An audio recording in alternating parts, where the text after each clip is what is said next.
Hey lads, my name is Skychrew and welcome everyone to a film theory video. I don't usually do these, but despite the fact that this is a Sonic movie which I'm a fan of and enjoyed myself when I watched it, had a lot of fun experience watching it. So the film theorist, which is usually the game theorist as well, run several channels and they made a theory for did Sonic waste our time, and the thumbnail was gotta go slow, which is weird. But let's see. All links down below to the Film Theorist channel and to this original video in the description down below. Let's start. Something tells me there may have been some film theory fans working on the set of the new Sonic movie. Remember yes. the trailer when they showed Sonic the old running Sonic past a was so radar bad. gun and it returned a value of 760 miles per hour? That was quite that trailer clip fast. prompted me to respond with this video, where I looked at the reality of radar guns, coming to the conclusion that no gun would be able to reach a speed that high, and that the radar would instead cap out around 200 miles per hour. And wouldn't you know it, the scene was changed in the final movie, where Sonic's new speed clocks in around 250 to 300 miles an hour. Maybe because of MatPat. But then how do you explain the scene when Robotnik, out of the blue, just encourages Sonic to slow down, telling him that his speed is dangerous for his joints? They proved it, you know, is exactly what he says. Now, who is this they, Eggman? Could it be us? I mean, we did dedicate an entire episode they did a lot of Sonic's job on body this. could survive his own extreme speeds, concluding that it's ultimately bad for his joints. I'm just saying, there were more than a few parallels to our past Sonic episodes, and I'm not mad by any means. In fact, I'm kind of flattered. But next time, you could at least invite me to the premiere. Now, if you'll excuse me, I'm off to feed my sadness with this MatPat, it's okay. From Olive Garden. Non-sponsored pasta. Infinite pasta! It never ends!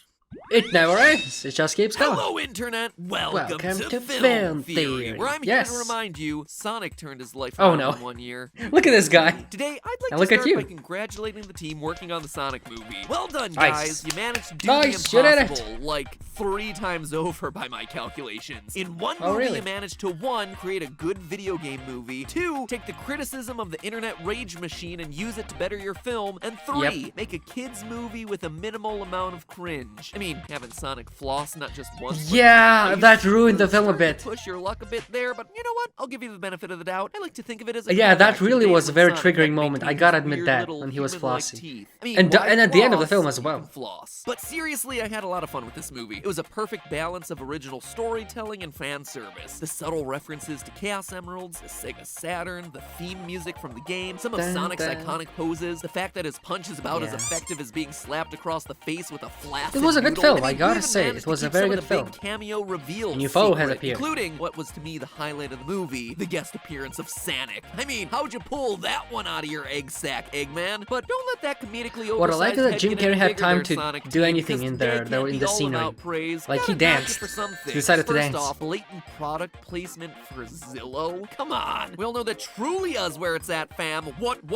Actually, to be fair, any smart apartment shopper would be wise to use all the major resources available to them. So, really taking sides. What's that? Rent? Then there's Longclaw the Owl. Let me get this straight. You made up a new character for this movie? This is a franchise where there's more throwaway characters than Game of Thrones, and you just added to the pile instead of taking an established one? I mean, I guess it follows the great tradition of the fandoms. There is a lot of OCs. Oh my god, you have no idea. Reading, do not steal in all caps. But it's the last DeviantArt I have that I want to focus on for today's episode. You know, the fandom is going crazy. Still a lot of OCs every day, every second. The entire premise of the movie. Sonic drops his rings through a magic portal and they end up in San Francisco. So he and his human buddy Tom need to get him back via a road trip. You took the video game character known for running real fast and you put him in a truck for a road trip, going like 65 miles an hour. Where Sonic could have just got way much faster. Sonic can't find San Francisco, and yeah, I get that the entire road trip was a veiled excuse for Sonic to connect with humans in a way that he always longed to but was unable to because of his self-imposed isolation. I get it, but I just don't care.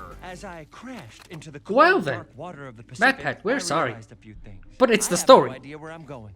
and clearly I'm not gonna be able to do this on my own. Don't sell yourself too short there, Sonic. I have a pretty good feeling that you would have been just fine left on your own. Nice. So today, we're putting that movie's premise to the test. Was Sonic's road trip with Tom a faster way of them getting to San Francisco than Sonic just running there by himself? Knowing what we know about Sonic's speed, the intro was pretty good, yeah. Inability to use a basic map, with Sonic blindly running across the country ultimately get him to San Francisco faster than hopping in the old Chevy Silverado and driving there human Very style. true. So let's start off with what we know. In the movie, their entire road trip takes roughly 2 days. First night is Sonic's big night out eating chili dogs at the local biker bar. By the late where he freezes the time San Francisco and did some crazy stuff. And fighting off Robotnik. But I want to double check that figure. Seems like it's a bit too short. We know that their journey begins in Green Hills, Montana, a fictional city that apparently isn't all that far off from the world's largest rubber band ball. A clue that you think might help us identify the real-world location of Green Hills, but it doesn't. The largest rubber band ball in the world was made in Lauderhill, Florida, and now lives in a museum, just a couple of states away from Montana. I mean, Sonic could be seeing a sign for the world's second largest rubber band ball, a 175,000 band behemoth that lives in Eugene, Oregon, but it's still too early in the road trip for them to be all the way over here when they started somewhere in Montana. So, you know what? Maybe we're better locating Green Hills using another method. According to the welcome sign for Green Hills, the now city he's has a going deep population in of this. 1,981 and an elevation of 3,445 feet. Now, finding a place in western Montana that fits both of those criteria is surprisingly challenging. Because the Rocky Mountains are going right through that part of the country, elevations tend to be higher on average there, 4,500 feet and up. But by cross-referencing Montana elevation maps with Montana population maps, I was able to roughly pick out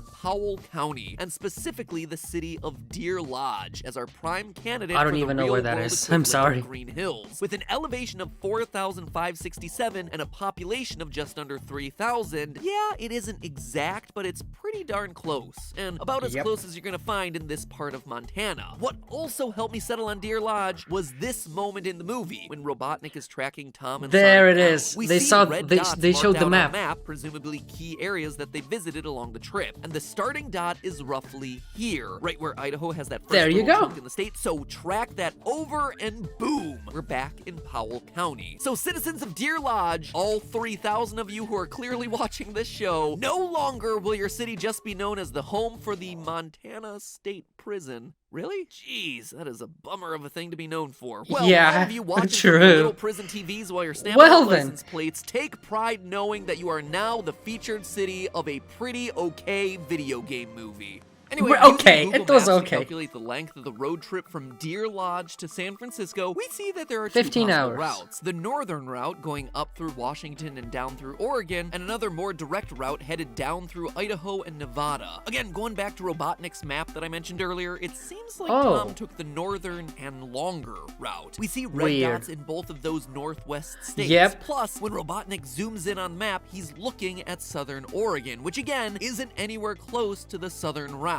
So knowing this, we see that it's an 18.5-hour road trip from Deer Lodge to San Francisco. That's a long for a 2-day road trip, but it's certainly not impossible. It's actually a lot faster than I expected. So now the question is, would Sonic have been able to blindly find San Francisco in that same 18.5-hour time? Who knows? Or was the road trip unbelievably a more efficient way of getting him to his final goal? We know for a fact that Sonic can read. In the opening montage of his life on Earth, we see him reading stacks of Flash comic books. That's pretty cool, though, He also knows that right? his rings wound up in San Francisco because he read it on Tom's skin-tight t-shirt. So it's less of an issue of Sonic not knowing where San Francisco is when he sees it, but more of him just needing help finding the city outright in the first place. Why in the first place he needs to go there?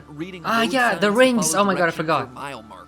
We're just They going need to to assume return that there. once he reaches the city, if he manages to reach San Francisco, he'll be able to visually see the Transamerica building where his rings landed because it's just such a recognizable piece of architecture. So now, how do we calculate the odds of him finding San Francisco in the first place? Well, I propose that we do it by working under the assumption that he's just going to run every street in America until he finds it. Just a bunch of trial and error. Brute force his way around the country until he finally sees a sign that says, "Welcome to San Francisco," or even better, just winds up at at the foot of the tower. Which, of course, as any Sonic episode does, leads us to the inevitable question of Sonic's speed. Now, last time I covered the Sonic movie, we calculated that Sonic was running near the speed of light. It's the only way he'd be able to emit an electromagnetic discharge capable of shutting off power grids and interrupting satellite flight. That's very fast, dude. Let's not go to that extreme of a speed just yet. Let's give the movie the best chance it has at winning this little road race. Right at the start of their adventure, shortly after Tom and Sonic escape Green Hills, Tom kicks Sonic out of the truck, telling him to find San Francisco on his own, prompting the scene that I played earlier. Sonic runs west, just like Tom tells him, and he crashes into the Pacific Ocean and then runs back with a fish on his head. Now, timing this scene out, yes, I actually had a stopwatch in the theater, so not only was I the weird single guy in a room full of families and small children, but I was also the weird single guy in a room full of families and small children carrying a stopwatch and using it during the movie. But from the moment he takes off to the moment he returns to the truck, it takes exactly 3.9 seconds. Dude, around this before just to make the calculation so dedicated.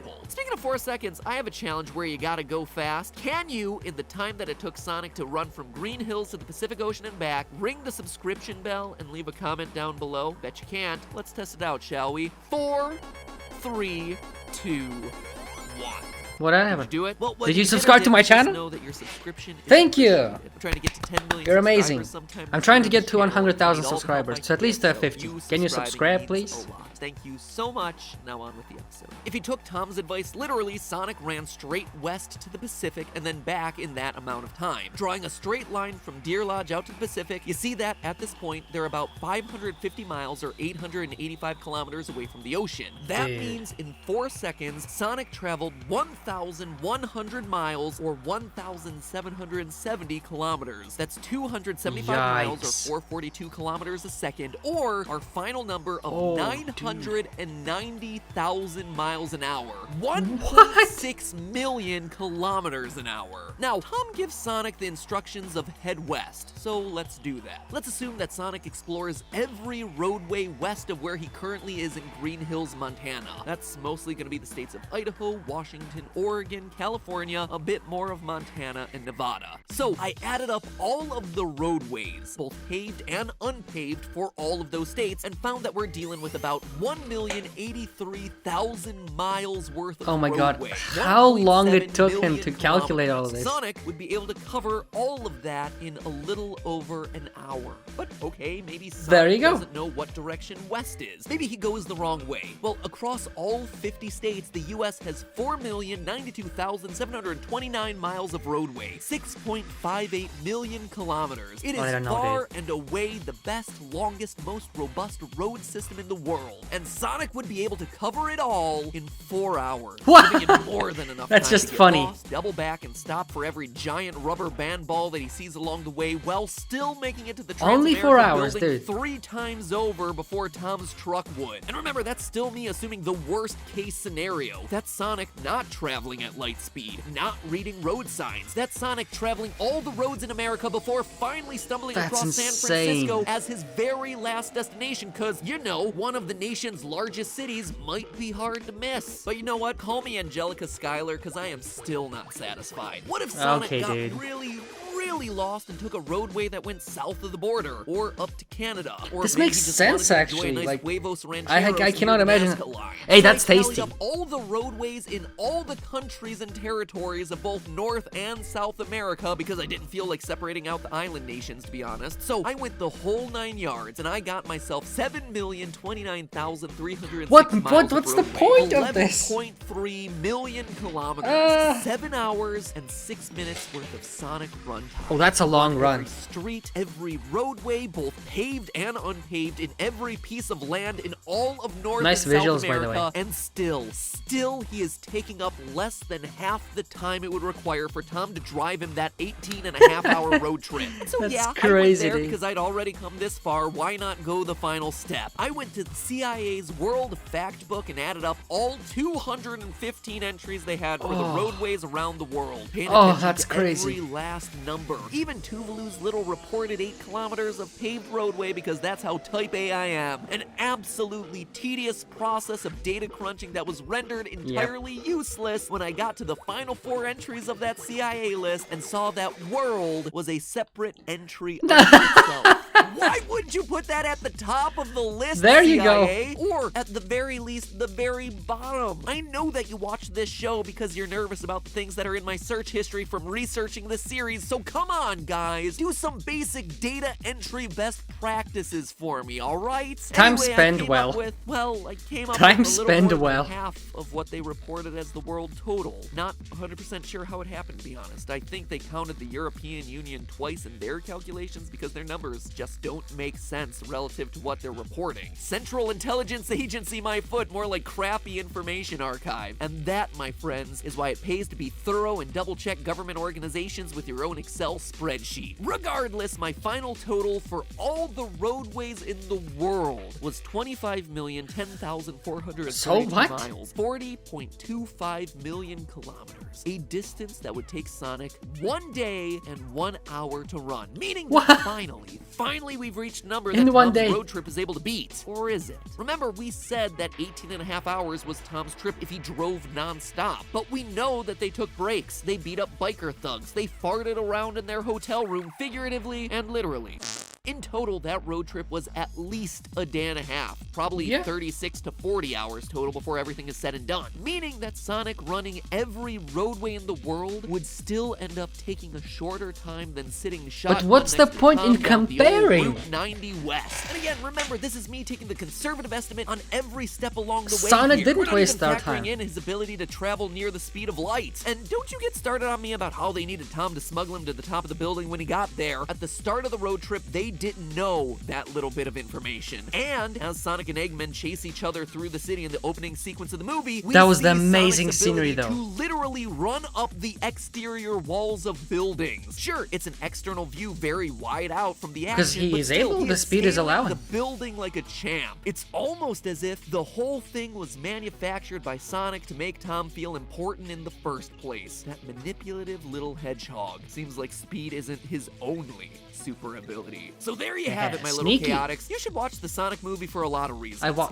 watched, that's why I'm overacting. Justice, just don't roll in expecting a premise that makes a whole lot of sense. Or an accurate Angry location boy. of the world's largest rubber band ball. Or an appearance from Charmy the Bee. Come on, guys, you make Long Claw, but you neglect Charmy the Bee? Time to fire up the internet rage machine one more time for the sequel. But first, I have to shop for an apartment. Zillow.com. But hey, that's just a theory. A film theory. That's just a theory. And cuts. Nice. Dude, in a span of one day, in 24 hours, Sonic can go through the world. That's insane, to every single road. Oh my god. That's just crazy. Light speed, my dude. Light speed.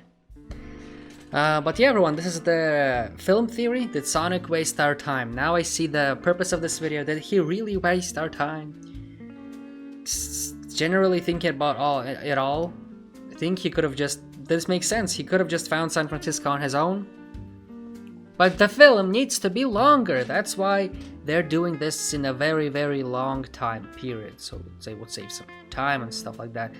The reason is, if the film was just about like Sonic looking around, just going around the states, it wouldn't end up like this. It would end up very just quickly, like he's just running around and that's it. But there's a story, there's a plot twist, there's a truck, and everything else it makes sense. And I think you enjoyed my reaction. I hope you enjoyed the reaction. If you did, please leave a like, subscribe, share this video if you can, tell friends about this channel, and I'll see you lads tomorrow with another video. Stay tuned for that. Let's be cool. Let's stay awesome. Thank you so much for watching.